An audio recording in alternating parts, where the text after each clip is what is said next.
memang biosintesisnya sangat beragam. Seperti yang adik-adik ketahui, kemarin dari struktur aja itu segitu banyak. Belum masing-masing itu pembentukannya ada enzim yang terlibat di sana gitu ya.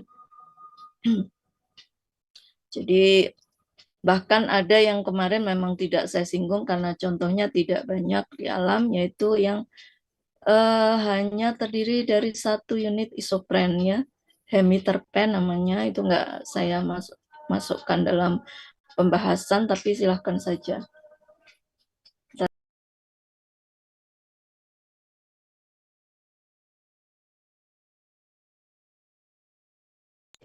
Saya masukkan, tapi kalau kalian lihat di beberapa pustaka ya, struktur hemiterpen itu juga ada gitu ya, yang C5. Tapi kemarin nggak ada yang tanya, kenapa kok nggak ada yang C5, Bu? Gitu misalnya. Ada ya sebenarnya dalam pembentukannya, tapi tidak terlalu banyak contohnya. Jadi yang banyak itu memang itu monoterpen dan seterusnya sampai politerpen. Dan itu struktur yang berbeda itu berasal dari biosintesis dari masing-masing tumbuhan yang sangat beragam ya, berbeda-beda antara satu dengan yang lain. Tapi konsep yang akan kita pelajari yang penting adalah dasar pembentukan prekursornya saja gitu ya. Jadi bahan bakunya, terus garis besarnya ada kesamaan. Yang membedakan biasanya adalah proses di antara itu, pembentukan senyawa antaranya, enzim-enzimnya seperti itu ya. Tapi kalau dasarnya secara umum ada persamaan. Yang penting kita akan mengenal nanti jalur utama dari biosintesis terpenoid ya. Jadi biosintesis itu yang kita pelajari sebenarnya adalah tinjauan mengenai jalur biosintesis yang terkenal ya. Yang terkenal itu adalah mevalonat. Ya. Kemudian ada juga jalur mengenai yang non mevalonat. Nanti kita lihat strukturnya seperti apa ya.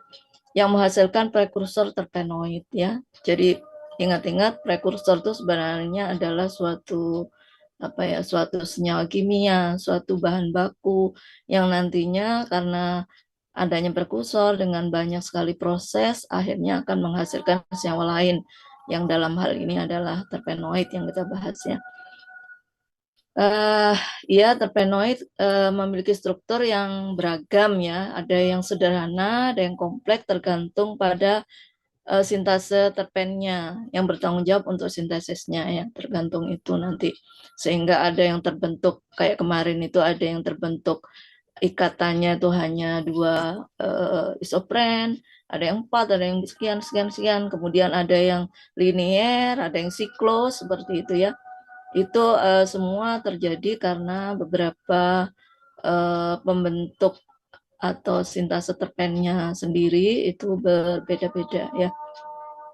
Nah, karena kita unit yang bisa dititeni dari terpen itu adalah isopren ya, C5H8 itu, jadi blok bangunannya itu memang isoprenoid ya, jadi senyawa yang mempunyai 5 karbon berulang, itu namanya isoprenoid. Nah, kemudian jalur sintase yang paling terkenal itu ya memang jalur mevalonat, tapi memang ada jalur non mevalonat yang juga membentuk terpenoid nantinya gitu. Sini ya. Jadi jalur yang utama itu sebenarnya jalur mevalonat ini. Kemudian non mevalonat itu lebih panjang. Ini juga terjadi di tumbuhan. Nanti kita lihat contohnya. Nah, keseluruhan itu nantinya juga akan membentuk IPP. Diingat ya, ini memang nanti disingkat karena panjang gitu ya. IPP adalah isopentil pirofosfat, kemudian DMAPP, dimetil alil pirofosfat ya. Nanti akhirnya dengan berbagai peran enzim di sini akan ada yang membentuk emiterpen, kemudian ada monoterpen ya, tergantung sintasenya apa gitu yang bertanggung jawab terhadap sintesis itu. ada yang jadi sesquiterpen, masing-masing ada jalur biosintesisnya sendiri-sendiri. Tapi yang utama adalah jalur ini. Pokoknya nanti semuanya pasti membentuk IPP dan DMAP di sini. Nanti kita bahas satu persatu sampai pembentukan geranil pirofosfat, kemudian farnesil pirofosfat kayak gitu ya. Nah, jalur mevalonat itu jalur metabolit utama yang mulai jalur mevalonat ini adalah asil-CoA, ya, asil koenzim A yang mengalami serangkaian reaksi untuk memadatkan 3 molekul asil-CoA untuk membentuk asam mevalonat. Nah, ada 7 reaksi enzimatik di situ yang terlibat dalam jalur mevalonat klasik ini yang mengubah hasil CoA menjadi IPP dan DMAPP. Tadi ya sekilas dari sini. Nah, ini ada peran enzim ya, ada 7 enzim yang akhirnya membuat IPP dan DMAPP pada jalur mevalonat. Kemudian DMAPP dan IPP itu dikondensasikan dengan cara, karena makanya isopren itu kan ada kepala, ada ekor ya. Jadi dengan cara kepala ekor itu saling nanti berkaitan dengan yang lain untuk menghasilkan geranil pirofosfat atau GPP. Nah, kemudian yang jalur MEP atau non-mevalonat pathway, jadi jalur yang bukan pembentukan asam mevalonat, metabolit awal yang dibutuhkan untuk jalur MEP adalah pirufat dan gliseraldehid 3-fosfat. Yang keduanya ini, ya, pirufat maupun gliseraldehid 3-fosfat, keduanya dibentuk dalam kloroplas. Ya, kalian ingat-ingat lagi kloroplas posisinya dalam tumbuhan itu di mana, kayak gitu ya.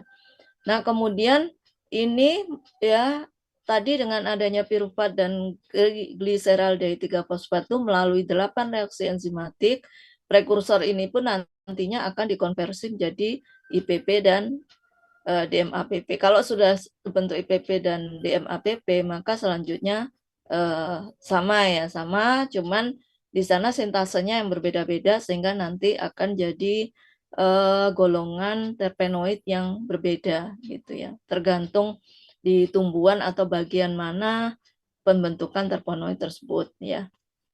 Kemudian setelah ini produksi mevalonat pada langkah terakhir dalam jalur MEP pun nantinya akan menghasilkan mevalonat ya. Cuman prekursornya memang berbeda. Jadi tadi ya, yang digunakan sebagai prekursor FPP atau farnesil pirofosfat dan GGPP geranil pirofosfat dan terpenoid yang lebih tinggi ya.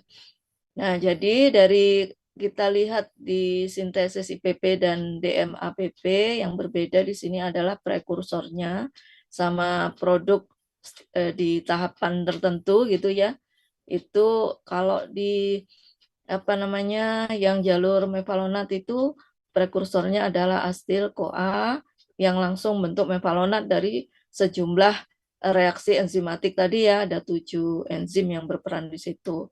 Produk akhirnya tetap di sini. Kemudian yang non mevalonat atau MEP yaitu pirufat dan gliseraldehid 3-fosfat itu nanti membentuk prekursor MEP yang akhirnya juga membentuk IPP dan DMAPP. Akhirnya akan sama karena memang nantinya akan membentuk terpenoid dengan ciri khas yang sama ya, hanya mungkin di sana keterlibatan enzimnya berbeda, kemudian juga ikatan isoprennya juga berbeda. Itu nanti yang menentukan jenis terpenoidnya. Nah, dari prekursor terpenoid tadi sudah disebutkan IPP dan DMAPP itu adalah blok bangunan dasar terpenoid dan diproduksi baik oleh jalur mevalonat maupun non-mevalonat ya. Nah, kemudian farnesil dan geranil pirofosfat itu adalah prekursor untuk pembentukan sesquiterpen. Kalian ingat kemarin sudah mengerjakan tugas pastinya. Jadi sesquiterpen itu sebenarnya adalah senyawa antara ya. Sehingga di situ ada 15 karbon. Jadi terbentuk 3 unit isopren, dan diterpen ya 20 karbon. Jadi FPP dan GGPP ini adalah pembentuk sesquiterpen dan diterpen. Kemudian yang diproduksi dengan terjadinya kondensasi lebih banyak unit IPP dan DMAPP. Kemudian untuk squalen dan beta karoten, nah squalen sendiri diproduksi setelah kondensasi 2 molekul FPP. Dari sini ya terjadi kondensasi, sementara beta karoten diproduksi setelah adanya kondensasi 2 GGPP ya. Sebenarnya reaksinya ini ada, kalau dibesar lebih jelas ya. Ini saya potong karena untuk mempersingkat saja. Kalian bisa lihat prosesnya. Sebenarnya mau saya tunjukkan juga ada proses yang animasi gitu ya, sehingga kelihatan di sana proses terbentuknya kondensasi baik pada squalen maupun beta karoten. Kalian bisa lihat di YouTube ada. Nah, kemudian untuk triterpen bagaimana? Tetraterpen bagaimana? Untuk triterpen itu diproduksi dari FPP tadi terjadi dimerisasi dan nantinya terbentuk 30 karbon ya. Kemudian di tetraterpen ada dimerisasi GGPP dan mengandung 40 karbon. Untuk yang ini nanti bisa dicek kalau kalian mau ngecek di video itu ada ya. Mungkin kapan-kapan saya sertakan ininya linknya. Nah, jadi kompleksitas dan keragaman terpenoid terutama bergantung pada terpen sintase yang bertanggung jawab untuk sintesisnya ya. Terpenoid itu memiliki tulang punggung yang disintesis dari IPP dan DMAPP. Jadi prekursornya itu di sini ya. Ada IPP dan DMAPP, kemudian perbedaan enzim sintase yang menambahkannya bersama-sama menyebabkan keragaman struktur terpenoid yang ada di alam. Jadi itu peran enzim itu sangat besar terhadap keragaman terpenoid ya. Padahal kita tahu memang terpenoid itu adalah suatu golongan senyawa kimia yang sangat atau terbesar ya, sangat melimpah di alam gitu. Dan aktivitasnya juga sangat banyak, baik untuk kesehatan maupun untuk industri yang lain. Kemudian selain itu, selain adanya penambahan ikatan pada proses terjadinya sintase di situ, terpenoid juga dapat dikombinasi dengan kelas senyawa lain seperti ester atau ether ya untuk menghasilkan turunan dengan ukuran yang berbeda. Makanya itu keragamannya jadi bertambah. Makanya ada yang strukturnya itu ada yang mirip dengan ada gugus aldehidnya, ada ketonnya, ada alkohol seperti itu ya. Jadi biosintesis terpenoid adalah proses kompleks yang melibatkan beberapa jalur dan enzim. Sebenarnya seperti itu ya. Saya tidak membahas satu persatu contoh dari pembentukan, itu nanti bisa kalian lihat di jurnal yang mungkin nanti jadi tugas di akhir. Cuman saya tidak fokusnya di biosintesis ya. Atau akan saya tambahkan ketika saya upload di MMP nantinya. Contoh-contoh bagaimana suatu senyawa golongan terpenoid itu terbentuk, kenapa di sana bisa terbentuk bentuk linear, bentuk siklik, itu apa yang terjadi gitu ya. Itu proses-proses kimia yang dasarnya sudah kalian dapatkan di kimia organik sebenarnya ya nantinya.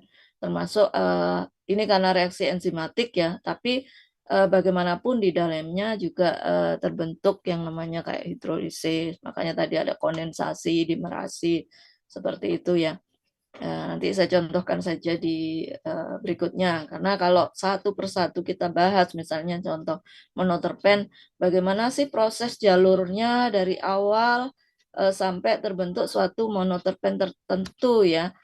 Monoterpen sendiri kan kalian contohkan kemarin, ada yang siklik, ada yang linear, itu masing-masing ada proses sendiri-sendiri. Belum yang sikliknya, ada yang monosiklik, ada disiklik, ada trisiklik misalnya, itu prosesnya lebih panjang lagi gitu. Tapi ada contohnya, sehingga nanti saya masukkan juga ketika saya upload PPT-nya ya. Kemudian produksi tadi ya, ini sebenarnya kesimpulan kecil dari apa yang kita lihat tadi. Sebentar, Adek.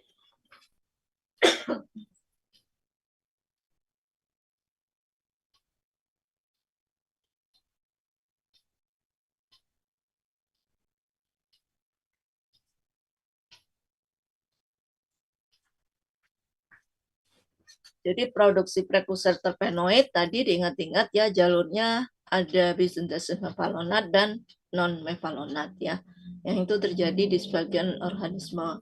Nah, kemudian jumlah dan urutan subunit yang ditambahkan dan enzim sintase yang berbeda yang terlibat dalam kondensasi subunit ini mengarah pada berbagai macam struktur terpenoid. Ini sebenarnya cara untuk kalian tidak bingung dengan contoh-contoh yang sangat kompleks ya. Benar, ini sebenarnya proses biosintesis itu sangat kompleks, tapi disederhanakan saja seperti ini. Kalian tahu prekursornya terpenoid, kalian tahu jalur-jalur biosintesis, itu sudah cukup. Nanti untuk yang panjang itu kan bisa dipelajari sendiri. Misalnya ingin tahu ketika kalian mengerjakan tugas untuk analisis terpenoid, misalnya di sana juga pasti diceritakan gitu ya. Ini jalurnya yang jalur mana, kemudian prekursornya apa, seperti itu. Nah, saya akan lanjutkan untuk yang ekstraksi dan analisis terpenoid. Saya kira untuk analisis deteksi terpenoid kalian sudah lakukan pada saat kalian screening fitokimia ya, yang sederhana, yang kualitatif itu sudah kalian lakukan. Nah, apakah nantinya kalian akan melakukan yang lebih kompleks untuk ekstraksi? Hanya ada beberapa ya, tidak semua dilakukan ya.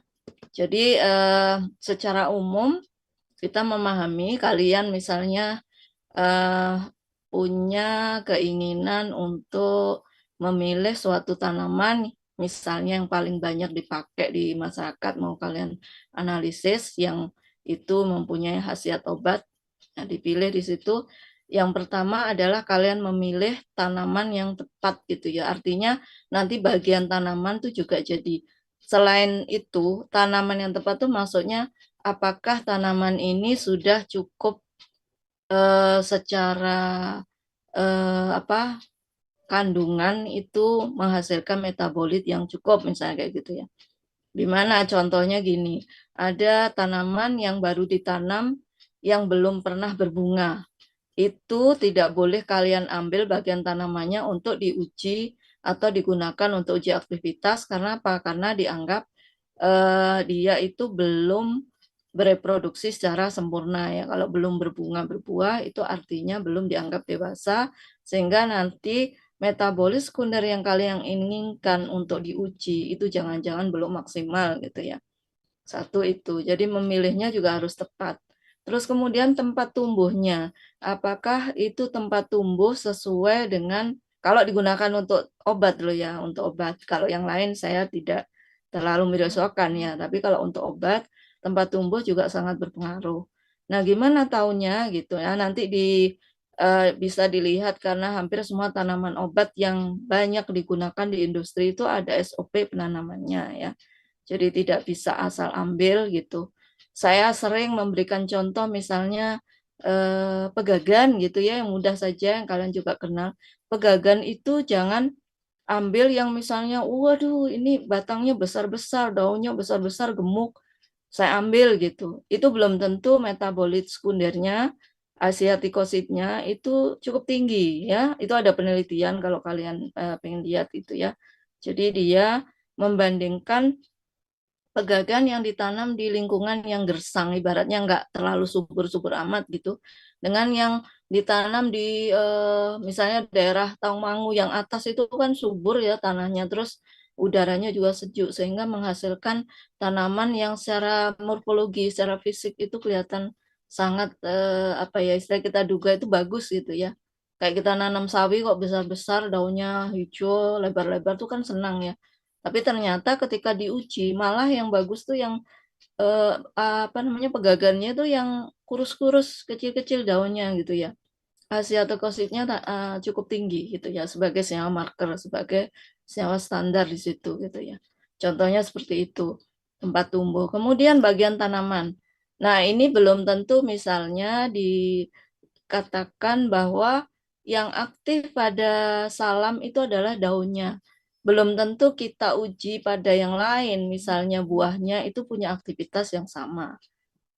Untuk itu mungkin bisa jadi bahan penelitian kalian juga gitu ya. Kalau misalnya saya mau menguji suatu tanaman, semua bagian tanaman saya ekstraksi masing-masing, kemudian saya bandingkan kandungan alkaloidnya, kandungan terpenoidnya, apa paling mudah misalnya total fenol, antioksidannya, total flavonoid bagaimana antara bagian bunga, buah, biji, kemudian daun, kulit batang, misalnya akar dan lain-lain dibandingkan. Nanti ketahuan, oh ternyata pada walaupun pada daun sangat tinggi, ternyata pada bagian lain tidak, misalnya kayak gitu ya. Atau ada juga di bunga flavonoidnya juga tinggi, tapi itu baru tahap istilahnya kayak screeningnya. Kita belum tentu belum tahu apakah flavonoidnya sama kan gitu ya. Saya kira pasti berbeda ya antara di bunga sama di daun walaupun misalnya total flavonoid atau polifenolnya sama-sama tinggi.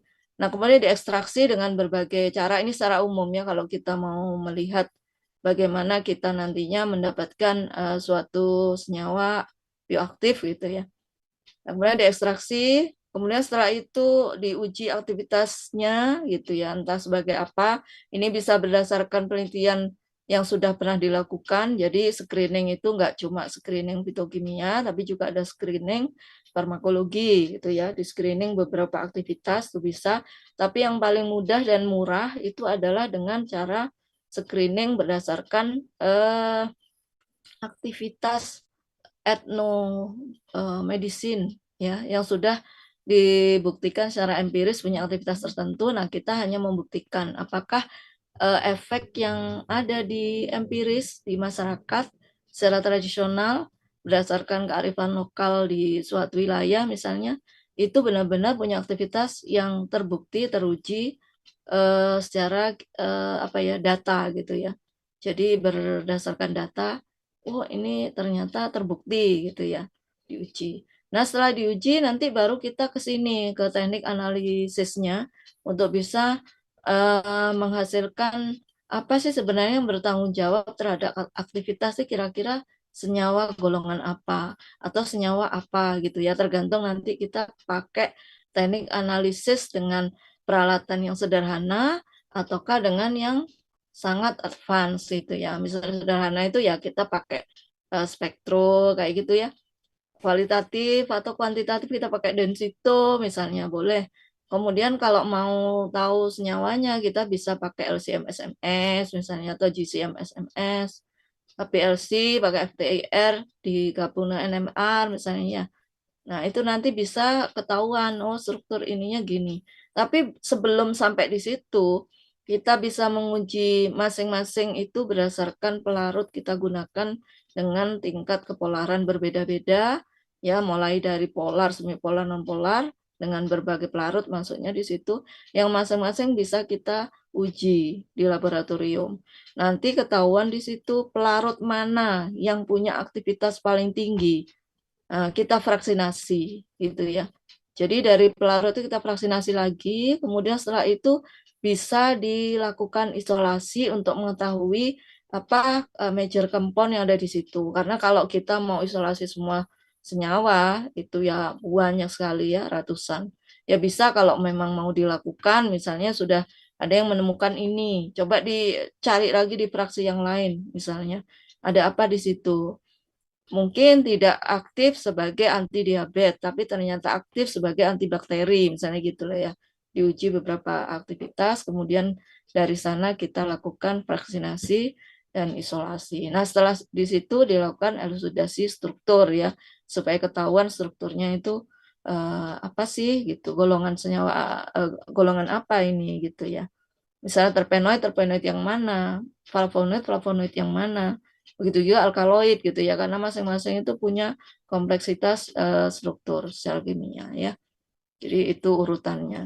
Nah, kemudian kalau misalnya mau dilakukan itu tadi semuanya ya, itu kan bisa menggunakan berbagai teknik ekstraksi. Mungkin kalian ketika praktikum sudah mengenal beberapa saja. Itu semua sebenarnya adalah teknik yang masuk kategori konvensional ya, sudah biasa dilakukan dan tidak mengecewakan sih sebenarnya ya. Kalian sudah melakukan apa saja kemarin? Ada maserasi, ada soklet, kemudian ada ultrasonikasi, reflux ada nggak kemarin ya? Oh, perkolasi, ya kan? Jadi dengan teknik ekstraksi yang biasa kita gunakan secara umum ini masuk kategori konvensional. Namun sekarang itu ada ekstraksi yang masuk kategori inovatif gitu ya. Jadi tidak menggunakan yang konvensional ini karena adanya beberapa peralatan yang lebih canggih yang di situ sebenarnya tujuan utamanya itu terkait dengan apa namanya lingkungan gitu ya. Jadi terkait dengan lingkungan. Misalnya ini contoh beberapa ya. Ini ada beberapa lab yang sudah punya, misalnya microwave assisted ini ya. Jadi ekstraksinya itu dengan bantuan gelombang mikro misalnya. Ada yang punya loh di sini di Jember ini ya. Kemudian menggunakan kayak kita ultrasonikasi misalnya kayak gitu. Kemudian juga digunakan supercritical CO2 misalnya. Bisa dengan air, bisa dengan CO2 dan yang lain. Jadi supercritical fluid ini ada dengan yang banyak digunakan dengan CO2 tapi tidak cuma itu. Dengan nitrogen juga bisa seperti itu ya, nitrogen cair. Kemudian juga ada dengan ekstraksi itu menggunakan tekanan tertentu. Nah, ini sekarang sedang banyak dipakai dan dikembangkan karena ini lebih ramah terhadap lingkungan, ya, berbeda dengan yang ini gitu ya. Dianggapnya seperti itu ya. Misalnya dengan enzim, bantuan enzim itu juga mulai banyak digunakan karena mereka yang menggunakan itu ada tujuan tentu saja ya, kecepatan ekstraksi, kemudian ya tadi berpikir tentang ramah tidak terhadap lingkungan misalnya. Kemudian juga masalah rendemen misalnya yang mana yang lebih banyak gitu. Nah, kemudian juga yang perlu kita perhatikan adalah bagaimana memilih solvent itu penting sekali ya. Memang secara umum mudahnya kita pakai pelarut itu ngambil yang universal misalnya pakai semua kalau bicara mengenai secara umum ya semua metabolit itu bisa diambil oleh pelarut organik yang bernama etanol sama metanol karena dia pelarut walaupun dia sifatnya polar tapi universal bisa ngambil semuanya ya, bisa metanol bisa etanol. Namun yang lain kayak aston, etilastat, air, kemudian N-heksan itu tidak ya, itu sudah sangat spesifik ke beberapa golongan senyawa tertentu. Kemudian juga memilih supercritical fluid ini bisa milih apa yang kita mau pakai gitu di situ ya. Kemudian yang lain banyak sekali sebenarnya tekniknya ya.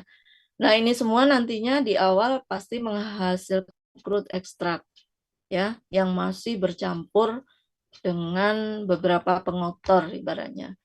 Nah, dari sini kemudian kita lakukan purifikasi ya.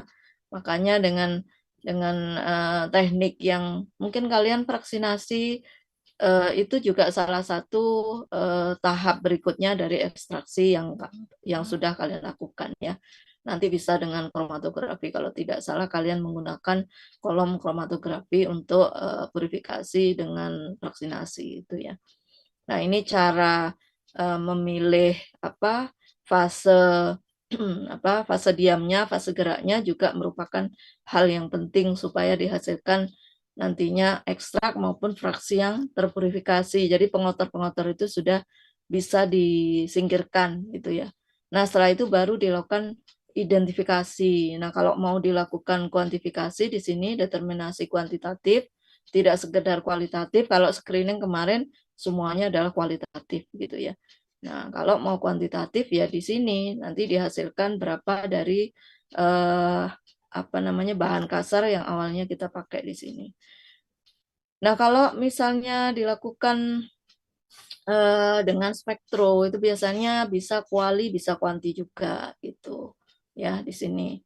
Misalnya kalau ini tidak kita bahas, nanti lebih dalam dibahas ketika kalian mendapat materi tentang flavonoid ya.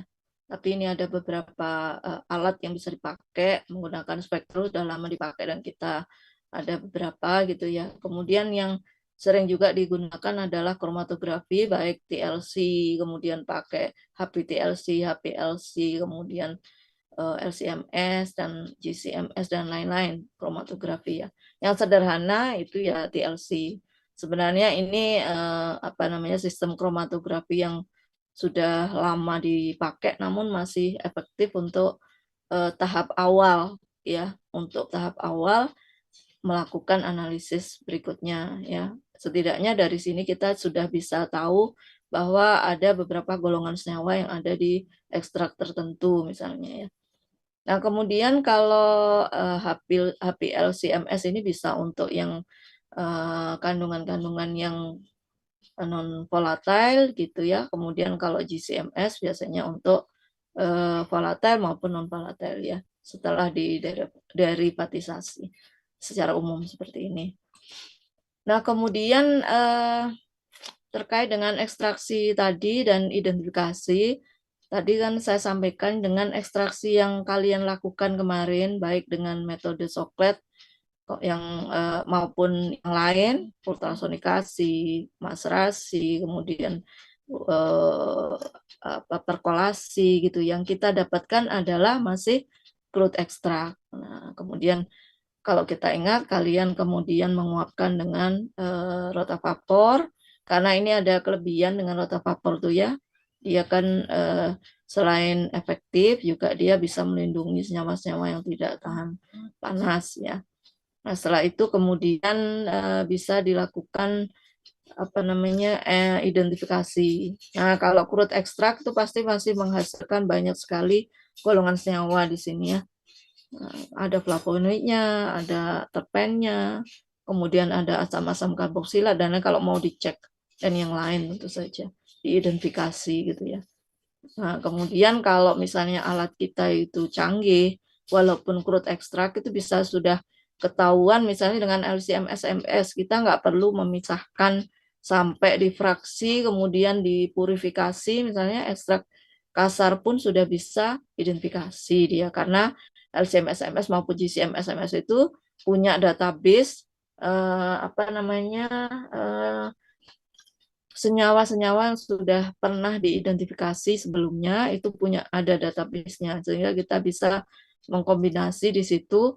Kalau sudah ada struktur yang memang dikenali namanya, maka dia muncul di situ gitu ya. Kalau belum ya, tapi kita kan ketahuan dari Z-nya ya, sudah ketahuan di situ BM-nya, maka kita akan bisa menebak beberapa gugus yang sudah di ini, tinggal mungkin kalau itu benar-benar senyawa baru, jadi novel compound misalnya, nah itu bisa dikategorikan kemana ya, dari gugus dan BM-nya itu ketahuan, oh ini mendekati ini derivat ini mengalami ini gitu ya.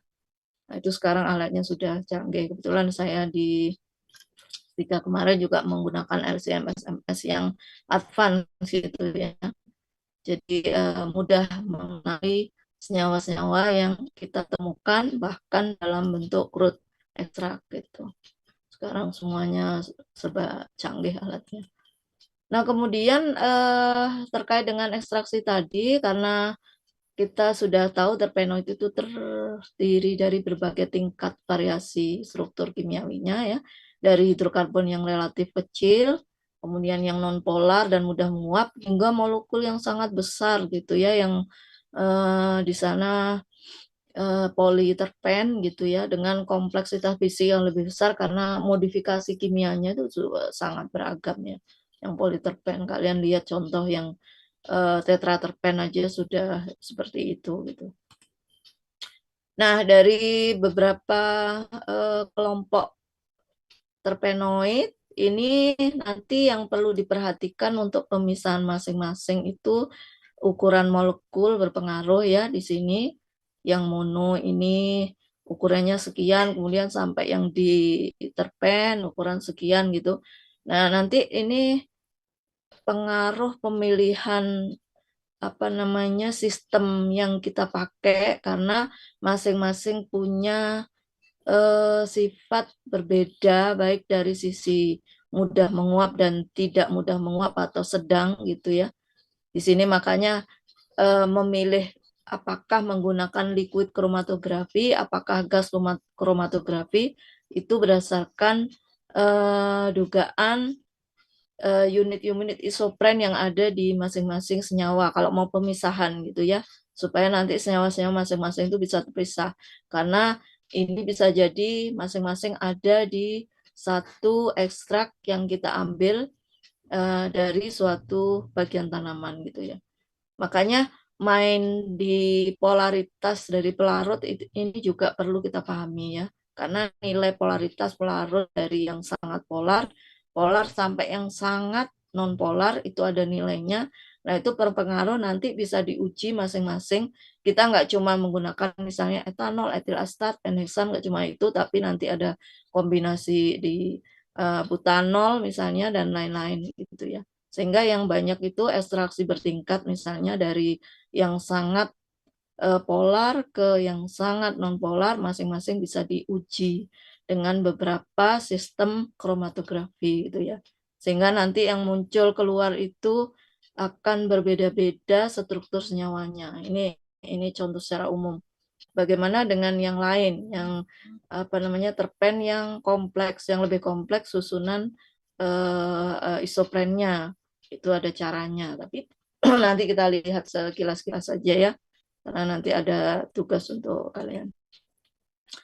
Nah, kalau kita melihat jenis ekstraksi pada terpenoid, sebenarnya apa ya istilahnya ini beberapa juga berlaku untuk senyawa yang lain gitu, golongan senyawa yang lain. Tapi untuk terpenoid sendiri itu ada metode ekspresi, kemudian ada destilasi uap maupun air gitu ya.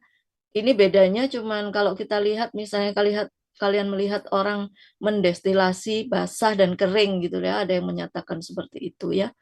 Kalau yang kering itu bahan itu kita letakkan di atas uap air. Artinya dia tidak secara langsung bersentuhan dengan air di bawahnya. Namun yang destilasi air gitu, itu bahannya itu bersentuhan langsung, kita rebus, kemudian uap yang dihasilkan dari rebusan itu yang mengandung minyak-minyak asiri juga di situ, itu kita masukkan ke suatu pipa gitu ya. Ya akhirnya sama seperti destilasi uap ya. Cuma satunya itu tidak bersentuhan dengan air secara langsung, satunya direbus gitu ya. Kemudian kalau yang ekstraksi dengan solvent ini biasa ya seperti kalian lihat dengan berbagai metode. Kemudian supercritical CO2 ini sering dilakukan, tapi tidak hanya CO2 tapi yang paling banyak dengan CO2. Kemudian ada enfluorasi. Ini apa nanti kita lihat. Nah, setelah itu juga setelah dilakukan ekstraksi ada fraksinasi. Fraksinasi itu ada yang dengan destilasi karena masing-masing terpen dengan kondisi penguapan yang berbeda-beda. Itu yang keluar juga nantinya dengan fraksi itu bisa beda-beda. Kemudian juga ada dengan cara kristalisasi, fraksinasinya untuk beberapa terpenoid yang memang bisa mengkristal, yang tidak mudah menguap ya. Atau dengan teknik kromatografi ya. Ya dengan berbagai macam kromatografi, mulai kromatografi cair sampai gas kromatografi gitu ya. Nah, coba kita lihat yang ekspresi ya. Metode ekspresi itu biasanya disebut pengepresan dingin ya, pengepresan dingin. Misalnya digunakan dalam produksi minyak jeruk itu bisa digunakan ini. Nah, istilah ekspresi mengacu pada proses fisik apapun di mana kelenjar minyak esensial di kulit misalnya dihancurkan atau dipecahkan untuk melepaskan minyak, ada di press gitu ya. Di situ di press. Nah, kemudian nanti baru setelah di press itu akan terjadi pemisahan, disentrifugasi dulu supaya nanti ada pemisahan ya, pemisahan antara minyak dengan air gitu ya. Tapi intinya awalnya adalah di press dulu supaya pecah sehingga minyak asiri itu bisa keluar dari kulit jeruk misalnya. bukan hanya jeruk sih, yang banyak juga ya. Grass oil itu juga dibuat dengan cara expression method ini. Nah, kemudian destilasi uap dan air A dan B ini yang saya jelaskan tadi ya. Yang A ini adalah destilasi uap. Jadi ininya uapnya ini yang memanasi apa namanya bagian tanaman. Di sini boleh daun, bisa juga rimpang misalnya gitu ya. Namun biasanya daun ya di situ atau yang lain. Nah, kemudian uapnya ini ditampung di sini ya, ditampung, kemudian dilewatkan pada suatu di sini airnya yang sangat dingin, kemudian di sini panas kan dari uap tadi, sehingga terjadi apa namanya kondensasi, pendinginan di sini. Nah, kemudian mungkin kalian sudah pernah tahu alat destilasi ya. Jadi nanti siapa dulu ini yang keluar, ada campuran airnya pasti di situ, tapi ada alat untuk memisahkan di situ ya. Jadi nanti essential oilnya itu akan memisah sendiri gitu. Atau kalau masih ada campuran biasanya dia ngambang gitu, tapi bisa dilakukan pemisahan. Sementara yang destilasi air itu bahannya itu dipanaskan dengan air, nah baru uapnya ini yang dimasukkan di kondensor yang dialiri air dingin di sini. Sama pada akhirnya kemudian masuk ke separator di sini, maka essential oil akan memisah dari air yang juga di situ ada apa namanya bagian lain dari bunga atau daun gitu ya yang tidak mudah menguap. Nah, kemudian untuk ekstraksi dengan solvent itu ada beberapa syarat pemilihan solvent ya yang ini suatu solvent itu bisa ideal artinya memiliki persyaratan solvent yang terpilih atau yang baik gitu ya. Jadi solvent itu sebaiknya adalah selektif ya. Kalau solvent yang tidak selektif itu juga ada tujuan sih sebenarnya kayak etanol metanol itu tidak selektif mengambil semua dulu. Nanti baru setelah itu ditambahi apa namanya pelarut lain yang lebih selektif yang menarik masing-masing yang bisa larut di situ. Ya. Kenapa kok masih dipakai yang universal? Ya memang mau ngambil semua dulu gitu ya. Supaya nanti bisa lebih ini mengatasi apa ya istilahnya supaya nanti pengambilannya itu lebih murni gitu ya, gak ikut pengotor-pengotor lagi. Misalnya beda, misalnya langsung diambil pakai enheksan tanpa diambil dulu semuanya pakai etanol ya. Lebih murni yang pakai etanol dulu baru dipisahkan dengan enheksana atau kloroform misalnya. Ya. Kemudian volatilitas tinggi. Kenapa? Kalau dengan volatilitas tinggi itu solvent akan lebih mudah menguap nantinya. Jadi akan lebih mudah hilang sehingga tertinggal senyawa-senyawa yang dibutuhkan yang tidak ikut dengan pelarutnya. Kemudian dapat diregenerasi, artinya daur ulang gitu, itu lebih disukai. Tapi memang tidak ada solvent yang memiliki semua sifat ini tentu saja ya. Yang penting di situ adalah apa namanya tidak toksik itu utama ya yang dipakai. Apalagi kalau itu tujuannya adalah digunakan untuk pengujian pada manusia. Makanya eh, Departemen Kesehatan ibaratnya mensyaratkan untuk ekstraksi yang digunakan untuk pembuatan sediaan peroral gitu yang dikonsumsi oleh manusia itu tidak boleh sama sekali toksik. Artinya kalian nggak boleh ngekstraksi pakai metanol. Lu gimana Bu kalau mau ngambil-ngambil ini? Itu hanya dipakai di laboratorium ya. Tidak dipakai misalnya kalian mau membuat kapsul sambiloto misalnya. Terus kalian menguji apa namanya ngekstraksinya pakai metanol, pakai enheksana misalnya karena ini kan terpenoidnya lebih larut di kloroform misalnya tetap nggak boleh ya. Nggak boleh. Jadi harus non toksik. Jadi kita hanya boleh menggunakan etanol air atau campuran etanol air ya dengan berbagai konsentrasi. Nah, kalau misalnya pengen tahu Bu yang ini gimana? Toh dengan etanol itu sudah semua bahan itu ikut di situ gitu ya. Baru misalnya kalau kita mau menstandarisasi itu boleh pakai metanol, pakai enheksan kloroform. Kenapa? Karena kita kan mau mengisolasi suatu senyawa. Jadi boleh dipakai itu kan kita nggak mau gunakan untuk langsung ke manusia, tapi kita mau lakukan pengujian lebih lanjut. Jadi misalnya kalian mau nguji, ini apa sih ya senyawanya ternyata yang aktif, nah kita mau in silico atau mau docking dengan senyawa ini, atau mau network farmakologi dengan beberapa senyawa hasil isolasi kita misalnya. Boleh pakai apapun pelarut ya. Kemudian yang tidak kalah penting juga kalau bisa relatif murah, relatif artinya memang sesuai kebutuhan ya. Kalau memang bisanya kita pakai Enhexan misalnya, ya nggak apa-apa, Enhexan mahal ya, beda sama etanol misalnya, nggak apa-apa kalau butuh kan ya. Jadi relatif itu ya relatif. Kemudian non korosif, viskositas rendah ini ya. Nah, kemudian aturannya untuk terpen yang tidak mudah menguap, ya kan? Kenapa tadi banyak sekali metode ekstraksi yang bisa dipilih, ya? Kan karena apa? Karena ada kalian tahu monoterpen sesuai terpen itu mudah menguap, ya, karena kelompok minyak asirnya dari situ, volatile oil gitu ya. Jadi tapi untuk terpen-terpen yang tidak mudah menguap tuh dapat diekstraksi menggunakan pelarut organik mulai yang nonpolar sampai yang sangat nonpolar. Enhexana itu sangat nonpolar ya. Nanti ada kloroform yang agak ke sini, agak ke semipolar ya. Ada yang lain, nanti bisa dilihat banyak sekali pelarut organik beserta nilai kepolarannya ya. Nah, menggunakan silika sebagai fase diam dalam kromatografi adalah alat yang sempurna untuk memisahkan terpen dari senyawa lain dalam ekstrak. Kalau ini sih umum ya, misalnya menggunakan kolom tuh dengan kondisi yang biasa, atau bisa juga sih sebenarnya dengan reverse phase. Jadi fase diamnya itu yang bersifat ya nonpolar, kemudian nanti pelarutnya yang sebaliknya gitu. Tapi seperti ini umum digunakan. Nah, kemudian dinyatakan sebenarnya pakai supercritical fluid itu CO2 misalnya itu merupakan ekstraksi terbaik karena apa? Di situ memang mahal ya, mahal dengan ini.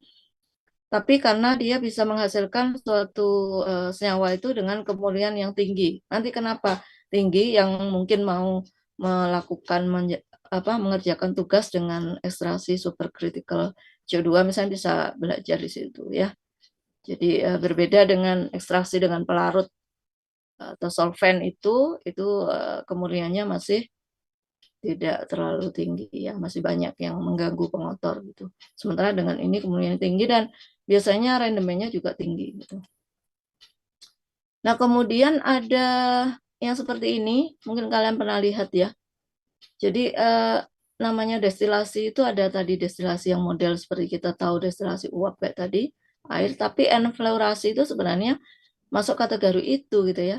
Salah satu cara mengekstraksi minyak asiri atau aroma terapi gitu ya, digunakan untuk terapi itu yang kelompok senyawa-senyawa menimbulkan aroma khas itu dengan enfleurasi. Ya misalnya kayak kita mau mengambil harumnya melati gitu. Bagaimana? Dia kan tidak tahan panas, rusak dengan pemanasan. Ya dengan enfleurasi ini. Atau bunga-bungaan yang lain biasanya dipakai seperti ini.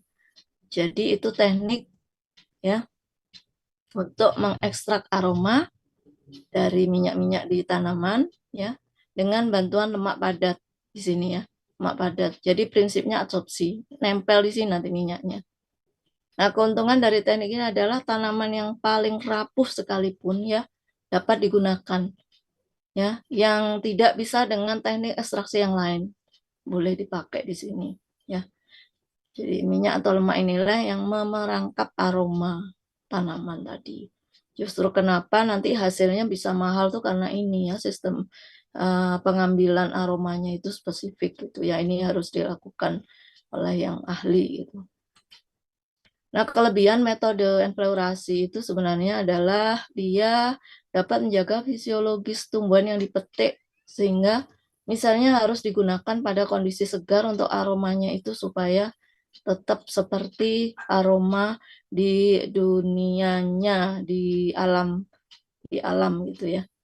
Jadi minyak yang dihasilkan itu berbau alami gitu. Sementara dengan ekstrak yang lain tidak bisa. Jadi aroma itu bisa berubah gitu loh karena ekstraksi yang lain. Misalnya dengan solvent nggak bisa seperti ini. Aromanya banyak hilang gitu ya. Tapi dengan enfleurasi itu bisa dipertahankan sehingga wajar kalau kalian misalnya pernah tahu ada harga parfum yang mahal sekali, jutaan gitu ya, atau kita jual minyak melati yang itu benar-benar murni ya, itu harganya mahal banget, itu karena pembuatannya juga kayak gini gitu ya, mempertahankan aroma seperti alaminya, bagaimana itu yang tidak mudah ya. Nah, ini menghasilkan aroma yang bermutu tinggi karena di situ tidak ada pemanasan atau suhu yang tinggi. Nah, pada metode ini gunakan lemak dingin sebagai adsorben komponennya asidi bunga yang menguap, mudah menguap. Lemak memiliki daya absorpsi yang tinggi sehingga jika dicampur dengan salah nulisnya bunga ya ini ya, lemak akan mengabsorpsi minyak yang dihasilkan oleh bunga. Proses ini menghasilkan minyak yang lebih tinggi dibanding dengan destilasi uap. Jadi rendemennya lebih tinggi pakai enflorasi dan aromanya lebih tajam yang ini ya, lebih alami gitu. Nah, kemudian penggunaan kolom ya. Kalian juga mungkin akan menggunakan kolom sejenis ini.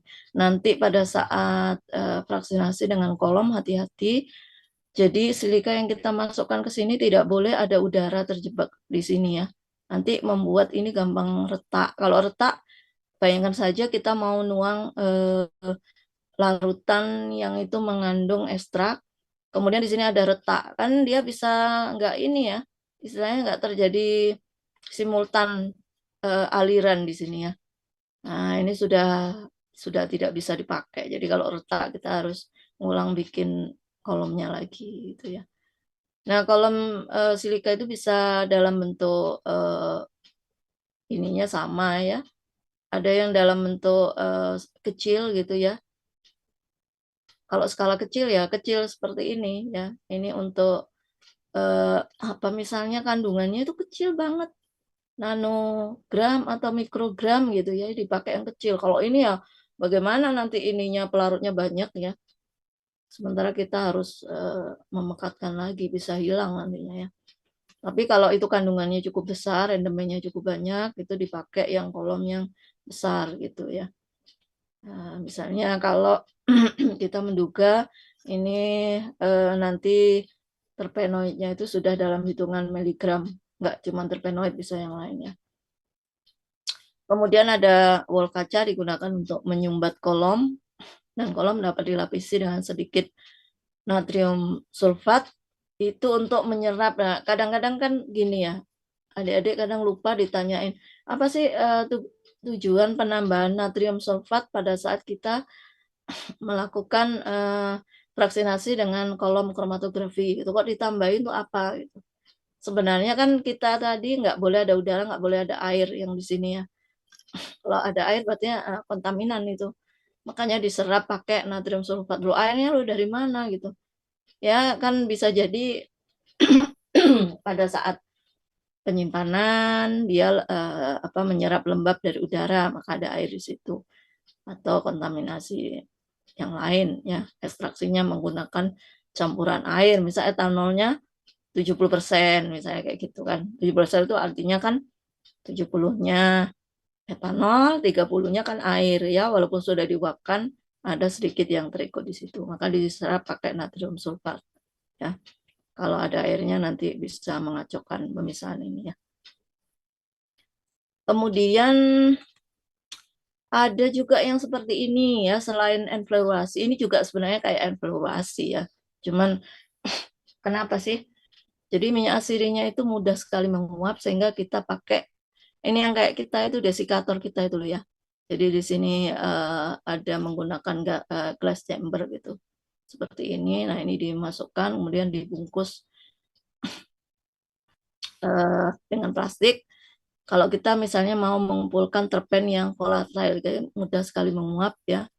Nah, nanti uapnya itu bisa ditangkap di sini ya, masuk ke sini, sini. Nah, kemudian ini kan ada resinnya ya. Nah, nanti resinnya ini yang akhirnya akan dilarutkan ke dalam pelarut organik ya. Karena sudah nempel di resin di situ, maka nanti ketika dilarutkan di pelarut organik, dia akan lebih banyak yang didapat karena tidak banyak menguap kemana-mana gitu ya. Kalau ini sangat mudah menguap gitu. sistemnya kayak gitu. Jadi ada pertukaran gas di situ, kemudian minyak asininya itu diperangkap di sini. Nah, kemudian dievaluasi dari resin menggunakan pelarut organik yang sesuai dipilih. Baru pelarut organiknya itu dipekatkan, itu boleh sudah pakai rotavapor kayak gitu ya. Baru dianalisis dengan GCMS misalnya kayak gitu untuk mengetahui eh, kadar kuantitatif ya maupun apa namanya strukturnya itu bisa pakai seperti ini. Jadi banyak sekali ya sistem apa cara untuk mengekstraksi atau mengisolasi terpenoid. Wah, banyak memang. Karena terpenoid ya tadi itu karena kompleksnya senyawa jenis senyawa kimianya, maka dia juga pengambilannya berbagai macam, berbagai macam. Saya hanya mencontohkan beberapa ya. Kalau kalian kemarin screening, saya kira sudah tahu secara kualitatif deteksinya. Jadi kita nggak tahu, nggak bisa tahu di sini berapa jumlah terpenoid yang ada di suatu bagian tanaman, baik itu daun, akar, apa ya. Kita hanya tahu bahwa di situ positif ada terpenoid, tapi kita tidak tahu berapa jumlahnya misalnya. Itu hanya kualitatif, itu bisa dipakai Lieberman chart, kalian pasti pakai ini.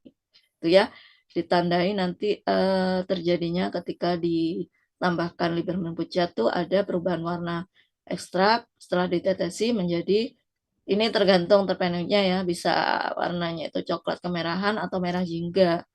Nah, itu relatif warna itu yang muncul.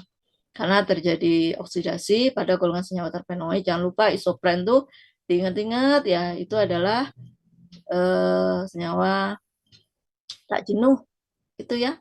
Jadi kalau misalnya ada Lieberman buca tuh apa sih kandungannya? Masih ingat nggak sih salah satunya? Lupa mungkin bisa dilihat lagi ya. Di sana ada asam sulfat ya yang bisa mengoksidasi terpenoid ya sehingga terbentuk warna ini. Biasanya warnanya memang kayak gini. Kalau nggak coklat banyak oksidasi karena asam sulfat itu kalau nggak agak jingga gitu ya kecoklatan ada oksidasi di situ sehingga senyawa yang tadinya itu tak jenuh jadi jenuh gitu ya. Makanya itu. Kemudian juga kalau misalnya kalian KLT kemarin menggunakan anisaldehyat asam sulfat atau vanilin asam sulfat yang disemprotkan dulu di lempeng KLT. Tapi syaratnya harus dipanaskan ya sekitar 105 derajat. Kalau tidak dipanaskan tidak muncul warnanya. Ya karena ya, oksidasinya memang butuh pemanasan di situ ya. Nanti bisa menghasilkan warna yang ini juga berbeda-beda tergantung jenis terpenoidnya. Ya bisa ungu gelap, ungu agak kehijauan kayak gitu ya. Itu ada beberapa gradasi warna tergantung jenis terpenoidnya ya. Nah, ini beberapa contoh coba kita lihat kalau orang mengerjakan isolasi dan identifikasi terpenoid itu bagaimana gitu. Isolasi dan identifikasi ini salah satu orang yang melakukan isolasi dan identifikasi senyawa terpenoid dan menguji aktivitasnya sebagai antibakterik pada herba beniran. Coba kita lihat, dia itu menggunakan dua cara. Jadi ekstraksinya menggunakan dua cara.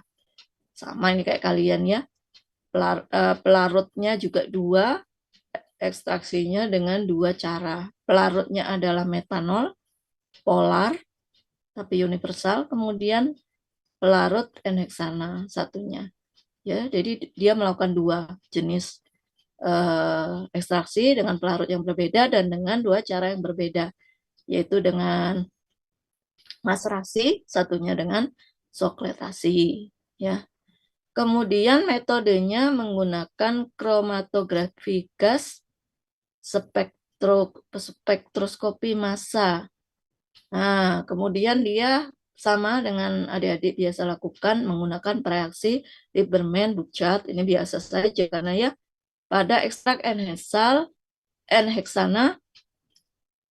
hasil maserasi dan ekstrak N-heksana hasil sokletasi. Jadi adik-adik ini dia menggunakan N-heksana ekstraksinya berbeda. Kemudian sokletasi reaksinya pelarutnya juga berbeda gitu ya.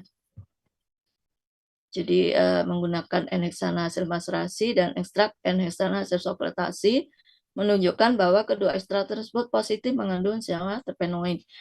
Diekstraksi pakai enheksana dengan dua metode ini positif mengandung senyawa terpenoid. Ujinya kita tidak bahas, tapi dia punya aktivitas sebagai antibakteri terhadap E. coli gitu aja ya. Kemudian fraksi. Kemudian fraksinya ini enheksana hasil sorpletasi memberikan daya hambat yang lebih baik. Ya, karena fraksi biasanya selalu begitu lebih baik karena dia lebih murni daripada yang crude ekstrak yang masih banyak pengotor. Itu kadang menghambat aktivitas tersebut. Dengan vaksinasi dengan dosis yang lebih tinggi itu ya kandungan aktifnya, maka aktivitasnya biasanya lebih baik ya. Oke. Kemudian untuk ekstrak enheksana hasil sorpletasi dimurnikan dengan kromatografi kolom. Ini pakai kolom kromatografi yang nanti kalian juga lakukan ya. Dan identifikasinya dengan GC ya, GCMS, pakai GCMS.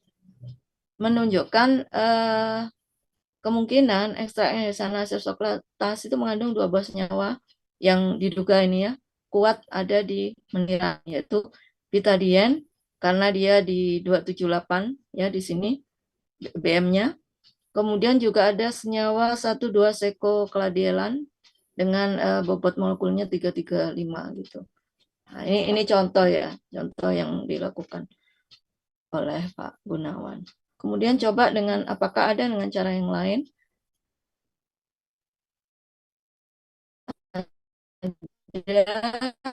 Yaitu tadi menggunakan enheksana ya yang dilanjutkan walaupun dia kajian lebih lanjut karena ada fraksi enheksana itu adalah enheksana. Fraksi enheksana kalian bisa tebak itu berasal dari mana kira-kira?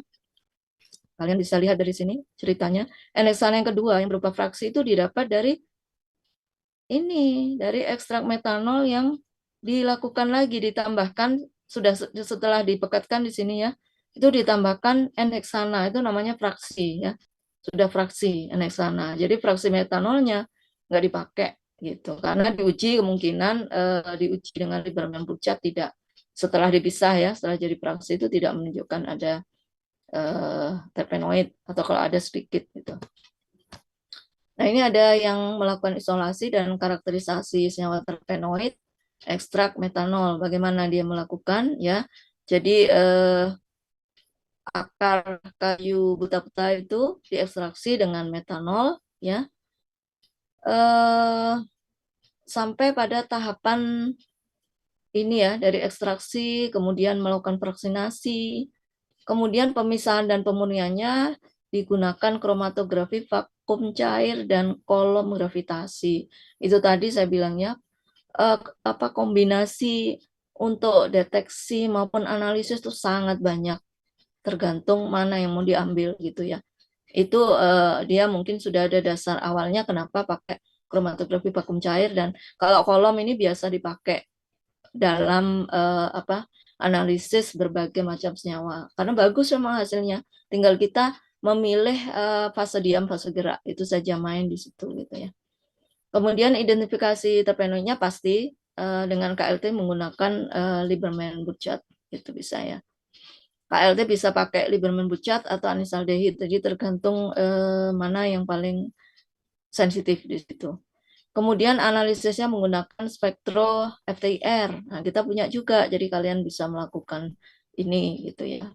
Terhadap isolat yang menunjukkan adanya serapan gugus OH di sini pada panjang gelombang sekian, kemudian ada CH alifatik pada panjang gelombang sekian, ada CC aromatik di sini, kemudian ada CO juga di sini ya pada panjang gelombang sekian. Jadi sampai di situ dia. Kenapa kok tidak disebutkan golongan senyawa apa? Karena dia hanya pakai FTIR ya. Jadi kalau FTIR kan hanya beberapa gugus saja yang bisa di situ harus dikombinasi dengan alat deteksi yang lain gitu ya. Beda sama LCMS-MS, ICMS-MS itu bisa langsung ketahuan senyawanya ya. Coba kita lihat yang lain lagi untuk menunjukkan pada kalian begitu banyaknya cara untuk mendeteksi, mengisolasi, mengekstraksi terpenoid. Ya, Itu tadi sudah kita lihat N-heksana, metanol, kemudian ini menggunakan etil astat ya, ekstrak etil astat kulit batang meranti kunyit atau sorea. Jadi di sorea ini memang juga terkenal ada beberapa terpenoid di situ ya. Nah, isolasi dan karakterisasi senyawa terpenoid itu didapat dia dari ekstrak etil astat. Kebetulan yang diambil adalah kulit batangnya karena yaitu tadi ya, tidak semua tanaman itu di semua bagian tanamannya punya biotas gitu ya. Ini biasa dipakai kulit batang. Kayak kalian misalnya kayu manis, tentu saja kulit batang kita pakai ya, bukan daunnya misalnya kayak gitu. Telah dilakukan metode maserasi, ya dipakai maserasi, jadi metode yang sederhana maserasi tapi menggunakan pelarut etil astat. Kemudian juga dipakai kromatografi. Ini banyak dipakai. Kalau tadi sudah saya sampaikan kolom tuh banyak banget yang pakai sampai hari ini karena memang selektif di situ. Jadi dalam hal memisahkan tuh bagus. Asal tadi itu bikin kolomnya harus benar. Jangan sampai ada pecah kolomnya. Pecah bukan pecah yang kolom luar ya. Tapi silika yang sudah kita masukkan itu ya. Terjadi cracking gitu. Dia tujuan penelitiannya mengisolasi dan mengkarakterisasi nyawa terpenoid. Hasil penelitian didapatkan senyawa murni A2 berupa padatan amorf ya. Tadi kan bentuknya ada yang dalam bentuk kristal atau yang amorf seperti ini padatannya. Berwarna putih kekuningan, titik lelehnya sekian. Jadi titik lelehnya itu memang tinggi terpenoid kebanyakan ya. Yang larut dalam etilastat dengan nilai RF 0,5 dalam perbandingan Luen-nya yang dipakai untuk apa namanya di kromatografinya itu pakai Luen heksan etilastat pembandingan 6:4 yang positif dengan reaksi Lieberman Ini menunjukkan bahwa memang positif terpenoid. Pokoknya yang positif Lieberman itu terpenoidnya positif. Nah, kemudian dilihat spektrum UV-nya karena dia pakai spektrum juga menunjukkan serapan maksimum di 0,236 ya, panjang gelombang 202 nanometer. Data spektrum IR-nya terlihat adanya gugus CH alipati, CO, CH2, CO yang senyawa ini memang ciri-ciri dari senyawa terpenoid. Itu ya ada ini juga. Tapi itu kan dugaan ininya baru memang sampai pada tingkat golongan bukan senyawa karena memang tidak digunakan deteksi yang lebih lengkap gitu ya. Bisa dikombinasi dengan yang lain. Kemudian ini juga menggunakan isolasi terpenoid langsung kita lihat bedanya dengan yang tadi fraksi N-heksana. Di awal ekstraksi awalnya dia menggunakan maserasi, kemudian juga menggunakan kromatografi cair vakum dan kolom kromatografi gitu. Ini umum dipakai ya. Kemudian deteksinya dengan kemudian juga pakai TLC, kemudian menggunakan spektro UV-Vis dan spektro FTIR. Jadi kalau ini kan alat-alat yang biasa ada di laboratorium di beberapa lokasi institusi ya, kita juga punya semuanya itu, sehingga kalian juga bisa menggunakan. Kalau ini fraksi, artinya sebelumnya pasti dilakukan ekstraksi dulu. Ini dia pakai daunnya itu, serbuk daunnya itu diekstraksi dulu dengan etanol absolut ya, 96%. Kemudian menghasilkan rendemen sekian, 16,9 ini cukup tinggi ya. Nah, kemudian yang ekstrak etanol tadi yang sudah dipekatkan itu difraksinasi dengan N-heksan, menghasilkan rendemen sekian. Kemudian fraksi N-heksan menggunakan apa namanya kromatografi liquid tadi ya, vakum. Kemudian menggunakan fase mobile-nya, fase geraknya ini kalian bisa lihat sendiri ini menghasilkan apa namanya beberapa isolat yang itu menunjukkan bahwa senyawa yang ada di sini adalah terpenoid menggunakan UV-Vis. Jadi spektrumnya UV-Vis ada puncak di panjang gelombang 245 di sini, kemudian dengan FTIR menunjukkan ada spektra pada gugus-gugus fungsional di sini ya, OH, CH, kemudian ini C double bond di sini, kemudian juga CO. Ini ciri-ciri terpenoid. Ya. Nah, kemudian bagaimana dengan pelarut yang lain? Ada juga yang melakukan apa namanya, isolasi apa identifikasi terpenoid dari fraksi N-butanol ya. Kalau fraksi artinya sama, jadi ekstraksinya pakai biasanya kalau enggak etanol metanol karena mau digunakan pelarut yang universal gitu. Ini kebetulan dia pakai metanol.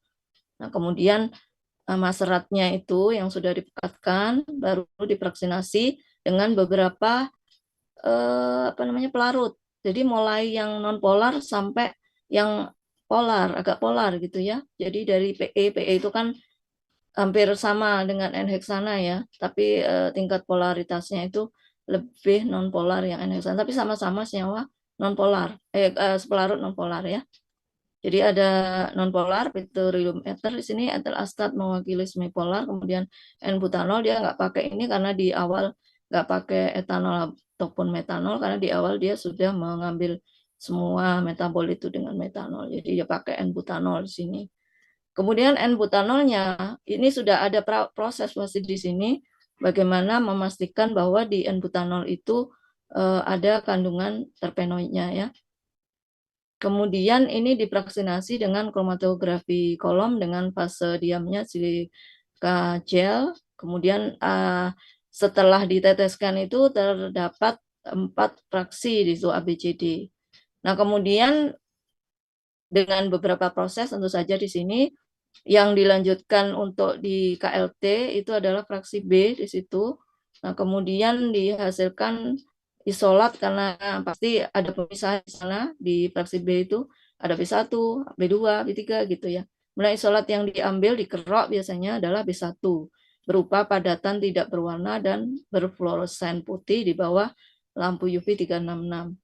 Nah, ini kemudian dianalisis sama tadi dengan menggunakan UV pada panjang gelombangnya mau sekitar sini ya, 225 sampai sekitar 27 sekian gitu yang menunjukkan adanya ikatan rangkap tak terkonjugasi. Kemudian ada spektra IR-nya menunjukkan gugus di sini juga ya. Kemudian OH, CO ada lakton, CO lakton di sini. Kemudian ada CH ulur, kemudian ada tekuk di sini. Jadi CH-nya ada ulur dan tekuk di situ. Kemudian dia memadukan juga dengan spektra NMR hidrogen ya pada isolat B1 tadi menunjukkan sinyal proton pada ikatan rangkap. Ini sudah semakin menunjukkan bahwa memang dari proses mulai awal kemudian menghasilkan isolat B1 ini itu apa namanya bisa diduga karena dia dia memadukan dengan alat lain tidak sekedar spektro UV tapi juga dengan NMR. Jadi kelihatan di situ ada HNMR ya sehingga di kemungkinan dia adalah turunan senyawa triterpenoid yang kelompok lakton gitu. Karena ada gugus lakton di sini, lakton. Ya, ini bisa dilanjutkan dengan LCMS misalnya untuk memastikan. Ini beberapa contoh jenis ekstraksi ya. Tadi kan sudah ada di belum ya. Jadi ekstraksi itu sekarang yang ngetren ada ya. Jadi ekstraksi yang ada kita kenal dan banyak dipakai juga itu yang dibantu dengan gelombang mikro misalnya. Ini kalau nggak salah di farmasinya apa bukan? Dokter Subandi itu udah punya loh ya microwave ini untuk extraction ya. Jadi ekstraksi yang dibantu gelombang mikro gitu untuk bisa kalau misalnya mau penelitian minyak-minyak esensial atau aromatik itu bisa di situ ya. Kemudian juga dengan berbagai penelitian ya tadi pakai HPLC, kemudian apa namanya ekstraksi yang menggunakan solvent yang dipercepat bisa. Ini ada beberapa penelitian tentang paklitaxel. Paklitaxel itu biasa dipakai untuk anti kanker ya. Tapi dengan berbagai cara ekstraksi ini menghasilkan paklitaxel yang berbeda-beda dalam artian rendemen dan lain-lain ya. kemungkinan yang dimaui seperti itu. Jadi apakah dengan ekstraksi solvent yang dipercepat itu bisa menghasilkan paklitasel yang optimal? Apakah dengan ekstraksi simultan itu pengembangan di sini ya itu bisa untuk apa namanya paklitasel itu bisa dihasilkan optimal. Kemudian di sini juga ada evaluasi penggunaan adsorbent pada saat separasi pemisahan dan purifikasi paklitasel dari kultur sel tanaman itu. Banyak sekali apa namanya ekstraksi yang sudah advance yang inovatif yang dipakai saat ini. Benar banyak sekali. Saya membuka beberapa jurnal itu juga banyak pengembangan sistem ekstraksinya ya. Kemudian walaupun misalnya ada di dalam satu tanaman tuh banyak melakukan isolasi suatu senyawa gitu ya, tapi bisa selalu ada apa namanya terpenoid baru yang dihasilkan dari isolasi di fraksi-fraksi dengan kita mengganti pelarut yang berbeda misalnya ya. Ini contohnya jadi di kodama ini dia mengisolasi suatu glukosida terpen yang baru, saya novel ini belum ditemukan sebelumnya gitu ya dari tembakau misalnya. Kemudian juga kita bisa membandingkan jadi teknologi ekstraksi untuk artemisinin misalnya ya. Itu bisa kayak gitu. Jadi ternyata dengan ini sebenarnya mainnya di apa di tadi pelarut kemudian juga pakai sistem analisis yang berbeda. Sistem analisisnya bisa pelarut, bisa metode ekstraksi nanti menghasilkan beberapa tidak hanya sekedar rendemen tapi juga jenis terpenoid yang baru misalnya kayak gitu ya. Karena mungkin orang secara umum biasanya memakai misalnya ya pakai metanol, pakai etanol, NSA, etilastat. Tadi ada butanol misalnya. Terus kalian pakai yang lain-lain yang kalau di total kan ada banyak sekali pelarut organik ya. Coba kalau pakai ini apa yang bisa larut di dalamnya? Bisa membandingkan antar pelarut gitu sudah jadi penelitian yang masuk novelty-nya diakui gitu ya. Ekstraksi isolasi purifikasi karotenoid ini walaupun sudah banyak dilakukan tapi dengan sistem yang berbeda nanti juga bisa hasilnya berbeda. Kalian bisa baca ini biosintesis nanti mungkin kalau yang tadi kurang ya itu memang dasar saja supaya kalian nggak mumet dengan biosintesis ya. Biosintesis dasarnya pokoknya itu jalurnya ya banyakan mevalonat tapi yang jadi dasar ya terbentuknya IPP tadi dan yang lain-lain itu proses enzimatik yang berbeda gitu maksudnya. Tapi kalau mau baca beberapa buku ada ya di sini saya sertakan di contoh-contoh. Kemudian penggunaan yang bagus memang penggunaan LC MSMS ya tandem mass spektra itu menghasilkan apa namanya hasil senyawa yang karena saya pakai dan saya puas gitu ya. Jadi ini menjawab pertanyaan penguji waktu saya ujian gitu kalau pakai MSMS karena benar-benar yang apa library-nya itu sangat-sangat lengkap itu dibanding yang tidak ditandem hanya LCMS gitu ya. Kemudian ini juga ada penelitian tentang peningkatan produksi paklitasel ya dengan penambahan sejumlah pelarut dan ekstraksi yang berbeda dari yang sebelumnya pada kultur kalus tertentu. Bentar, saya copkan dulu. Ya, kenapa saya contohkan ini? Ini sebagai gambaran saja karena saya tidak membahas satu persatu mengenai jenis ekstraksi, isolasi dan lain-lain dengan berbagai macam cara yang sangat banyak sekali ya. Contohnya, apalagi saya tidak membahas yang inovatif, memang ini banyak yang konvensional tadi, yang inovatif nanti bisa dibaca, tapi itu sudah banyak dilakukan orang yang penelitian-penelitian terbaru gitu ya. Jadi sudah pakai yang misalnya pakai enzimatik, pakai tadi yang bantuan apa gelombang mikro misalnya kayak gitu microwave itu dan kita kalah tapi nanti ada ini ya. Moga-moga alat-alat baru yang datang di akhir tahun ini atau awal tahun depan itu banyak membantu penelitian itu lebih inovatif gitu ya, akan banyak alat datang di ISDP misalnya ya. Kemudian ada juga yang melakukan profiling ya. Mungkin nanti saya yakin dari kalian tuh akan ada yang jadi peneliti yang nanti mengambil S2, S3, entah karir kalian itu sebagai peneliti di BRIN atau sebagai dosen dan lain-lain. Mungkin berikutnya untuk yang ini bisa diluruhan profil suatu metabolit pada bagian tanaman atau tanaman tertentu dengan berbagai hal.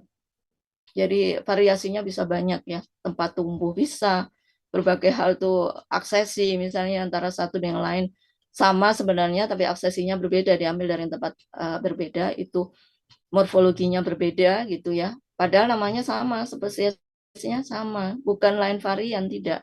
Kalau lain varian itu misalnya contohnya kita mau deteksi minyak asiri pada jahe merah, jahe emprit, jahe apa namanya gajah misalnya, itu kan satu spesies tapi varian yang berbeda. Itu jelas ada yang berbeda gitu ya, baik secara kualitatif maupun kuantitatif. Artinya ada senyawa yang berbeda yang khas pada masing-masing, ada banyak yang sama tapi secara kuantitatif cukup banyak ya pengujian saya gitu pakai LCM SMS tadi. Kemudian masih ada juga penggunaan penelitian karotenoid paclitaxel itu sudah lama banget dilakukannya mulai tahun ini, tapi sampai hari ini juga masih ada orang yang melakukan dengan berbagai modifikasi gitu ya. Jadi misalnya ini ya, jadi menggunakan misalnya di sini pakai HPLC dengan UV detection gitu ya. Kemudian juga pakai LC HPLC MS gitu. Dideterminasinya pakai itu, kemudian dan diterpenuhi yang berhubungan gitu. Masih ada. Sekarang juga ada beberapa ditemukan yang baru dari kelompok Taxus ini ya. Apalagi di tempat kita itu baru ditemukan, itu yang pernah mungkin saya cerita apa di sini apa di fitoterapi, sedang saya sampai lupa gitu ya. Itu juga ditemukan yang namanya Taxus sumatrana itu bermirip. Nah, itu dilakukan penelitian yang intensif itu untuk berbagai aktivitas. Termasuk kuantitasi dari artemisinin. Kemudian juga dilihat prekursornya di sini. Kalau kalian mau lihat tadi prekursor itu apa saja di sana ya, di sintetiknya. Di sintesisnya itu bagaimana ya di Artemisia annua ini juga merupakan tanaman yang agak lama dikenal ya. Sudah lama, tapi penelitian sudah lama, tapi begitu ditemukan artemisinin juga akhirnya dipakai untuk anti malaria dan malah sekarang sudah resisten ya, tapi bisa diotak-atik saya kira ya. Kemudian bisa membaca tulisan ini, extraction and analysis of terpenoid itu ya. Jadi karena ini kalau udah tahun-tahun di sini berarti ada yang baru gitu ya, teknik-teknik analisis mungkin ada di situ. Kemudian juga ini yang terbaru ya, current trends of analytical techniques ini ya. Jadi terpenoid yang bioaktif itu ini bagus banget ini ya. Ini contoh. Baik. Kemudian saya kira kalau mengenai analisis saya tidak membahas satu demi satu semuanya ya adik-adik karena banyak, tapi nanti beberapa akan saya masukkan. Mungkin hasil kerja kalian juga beberapa contoh akan saya masukkan supaya menjadi pengayaan untuk semua mahasiswa gitu ya, tidak cuma misalnya yang tahu hanya yang kelas ini misalnya kayak gitu ya. Jadi dimasukkan dari kelas ini, kelas ini, kelas ini, baru saya upload. Nah, itu jadi pengayaan ketika kalian belajar. Kan yang penting dasarnya kalian sudah tahu. Baik dasar itu mengenai dasar struktur dasarnya, kemudian ketika bicara biosintesis prekursornya kalian tahu, kemudian hasil akhirnya kalian tahu, kemudian analisis dasarnya kalian paham gitu. Jadi dengan melihat beberapa contoh tadi kita bisa simpulkan beberapa apa namanya pelarut itu menghasilkan jenis terpenoid yang berbeda kalau diisolasi. Kemudian struktur dasar itu bisa dianalisis dengan beberapa alat deteksi, baik pakai yang liquid maupun gas kromatografi. Kalau GC biasanya memang lebih spesifik banyak digunakan untuk yang minyak-minyak yang bersifat volatile. Sementara yang tidak volatile biasanya dipakai baik HPLC MS, LCMS MS gitu, atau yang lain dipadukan antara NMR, FTIR, dan lain-lain supaya ketahuan ini senyawa apa gitu ya. Itu bagus. Nah, seperti janji saya, adik-adik, saya nggak kuis karena ini nggak tatap muka, jadi saya nggak bisa tahu kerja kalian gitu. Tapi tugas kelasnya adalah hanya membuat ringkasan. Ringkasan itu dari mana? Dari kayak gini loh, adik-adik ya. Bisa dipilih, misalnya salah satu ini artikel saya pilih ini. Kemudian apa yang kalian perlu tulis di sana ringkasannya itu ya meliputi yang penting-penting terkait terpenoid. Boleh. Kalau dia misalnya yang kalian ringkas itu ada aktivitas, itu pengayaan apa yang sudah kalian dapat di minggu yang lalu tentang aktivitas terpenoid, karena aktivitasnya itu sebenarnya sangat banyak ya, sangat banyak. Tidak sekedar contoh yang saya berikan, tapi banyak. Kalian juga beberapa saya lihat sudah menunjukkan masing-masing struktur itu punya aktivitas apa, seperti itu ya, antibakteri, anti kanker, anti diabetes, dan lain-lain. Seperti itu. Nah, kalau di artikel itu ada beberapa tadi step ya, misalnya ini dilakukan ekstraksi dengan 2 pelarut, misalnya tadi kita contohkan, ya kalian ringkas di situ bahwa si peneliti menggunakan pelarut ini sama ini, kemudian digunakan metode ekstraksinya ini sama ini misalnya. Ya, boleh kalian cari saja beberapa contoh ekstraksi baik dengan solvent atau destilasi. Destilasi pasti terkait dengan minyak-minyak asili gitu ya. Jadi nanti ketahuannya kalau sampai pada tahapan deteksi dengan GCMS misalnya pasti ketahuan di sana kalau nggak monoterpen ya sesquiterpen ya di situ. Jadi saya berharap ini tidak membebani kalian karena dengan seperti ini kalian akan ingat terus ya nantinya. Apa dengan ekspresi tadi? Enfluorasi oke. Nggak saya batasi misalnya ekspresi harus 2 kelompok tidak ya. Terserah saja kalian bisa pilih enfluorasi. Saya berharap yang harus ada di semua ada 2 kelas kan ini. Di semua kelas itu yang mewakili terutama adalah destilasi, enfluorasi, kemudian ekstraksi dengan solvent. Ini satu satu kelompok saja boleh lah ya, nggak harus beberapa ini. Satu aja ini mungkin iya gitu. Terserah bagaimana membaginya, nanti bicarakan dengan masing-masing komtingnya kelas gitu. Jadi buat ringkasan karena ini semua sudah ada contohnya sebenarnya di beberapa jurnal. Kalian boleh memilih jurnal nasional, internasional, it's okay. Yang penting mewakili salah satu ini. Ya, jadi misalnya bunga, melati dan lain-lain itu bisa pakai enfluorasi itu sudah banyak penelitiannya ya. Atau bunga apapun misalnya.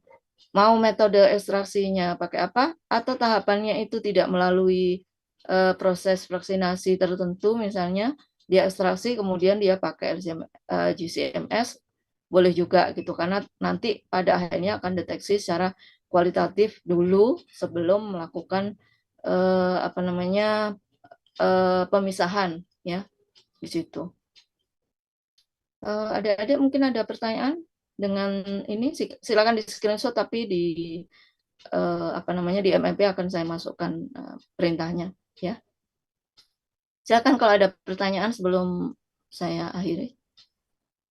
Izin bertanya, Ibu. Silakan. Ini tugasnya tenggat waktunya sampai kapan gitu? Sampai besok malam. Iya, Besok. Ibu. Dan ini untuk yang tadi destilasi, enfluorasi, dan ekstraksi dengan solvent itu cukup perwakilan satu kelompok, nggih? Boleh. Kan tadi sudah saya contohkan ya. Kalau yang untuk solvent kan banyak banget tuh ya. Banyak banget kan solventnya. Bisa yang sifatnya nonpolar dan banyak contoh. Pastinya tidak sama lah ya. Jadi mungkin ada yang melakukan dulu dengan polar baru divaksinasi. Ada yang langsung dengan NX sana, ada yang dengan PE dan lain-lain gitu. Jadi dengan ini saja itu kan untuk solvent silahkan banyak kelompok pun tidak apa-apa, tapi jangan sama gitu. Oh, Ya, iya. boleh kayak gitu. Destilasi juga banyak penelitiannya ya. Destilasi itu bisa uap, bisa enflorasi juga banyak. Kalau kalian keywords-nya tahu bahwa itu ada di bunga-bungaan gitu ya biasanya. Silahkan saja kalau ini untuk membaginya. Yang penting saya berharap kalau yang supercritical CO2 itu juga sebenarnya banyak. Kalau kalian cari gitu, silahkan boleh. Saya nggak membatasi yang mana berapa, yang ini berapa enggak. Karena yang dengan solvent maupun destilasi itu variasinya sudah sangat banyak. Misalnya solventnya sama, boleh nggak Bu? Boleh. Apa? Nanti yang beda apanya? Alatnya pada saat penggunaan, misalnya satunya pakai chromatografi kolom, kemudian dia pakai NMR dan UV spektro UV misalnya. Satunya pakai di LCM SMS, satunya pakai GCMS misalnya, itu sudah boleh juga. Apalagi tanamannya beda kan gitu, karena banyak. Tadi kan beberapa contoh yang saya berikan itu tanaman beda, jadi kalian boleh. Kalau sistemnya sama boleh, kalau tanamannya beda, karena nanti jenis terpenoidnya bisa beda. Gitu. Ya, silakan. Mungkin ada yang lain? Ibu izin bertanya kembali. Iya, silakan. Untuk kelompoknya apakah sama dengan kelompok minggu lalu nggih? Dibagi Kalau menurut 10 saya sih kelompok. boleh sama, biar nggak Oh, iya. biar nggak bingung bagi lagi, ya, biar Iya, nggak Ibu. bingung bagi lagi. Terima kasih, Ibu. Satu, saya ringkasannya nggak harus banyak. Saya nggak minta kalian review jurnal sekian. Satu pun cukup. Tapi nanti jelas di situ bahwa pekerjaan ininya yang mengarah ke deteksi baik kualitatif kuantitatif terpenoid tertentu itu kelihatan gitulah ya. Lebih baik kalau misalnya di situ misalnya di artikelnya menyebutkan bahwa dia juga melakukan pengujian tertentu, itu lebih baik. Tapi kalau tidak ya nggak apa-apa kalau dia nggak melakukan apa-apa. Yang penting dari awal ekstraksi sampai deteksinya itu ada di situ, gitu ya. Oke, mungkin yang lain lagi. Kalian mau sampai jam berapa besok malam di upload terakhir? Saya nanti settingkan di MMB. Nanti bisa di ini, tapi mungkin bisalah di sampai di jam 21 ya. Karena ini cepat. Kalian sekarang lihat aja di ini, kemudian kalian kerjakan berbagi gitu ya. Siapa yang ini, siapa ini, atau bagaimana lah membaginya. Karena ada berapa orang sih? 4 sampai 5 mungkin ya. Nanti dibicarakan. Saya berharap tidak perlu membuat kelompok baru nanti jadi lama gitu. Yang kemarin saja lanjut. Oke? Saya kira cukup ya. Baik, kalau tidak ada pertanyaan, mungkin bisa saya akhiri sampai di sini untuk hari ini. Semoga bermanfaat untuk kalian ya, untuk memahami salah satu golongan metabolit sekunder yang terbesar di dunia tumbuhan gitu ya, dan cara apa namanya mendapatkannya. Kalau tidak ada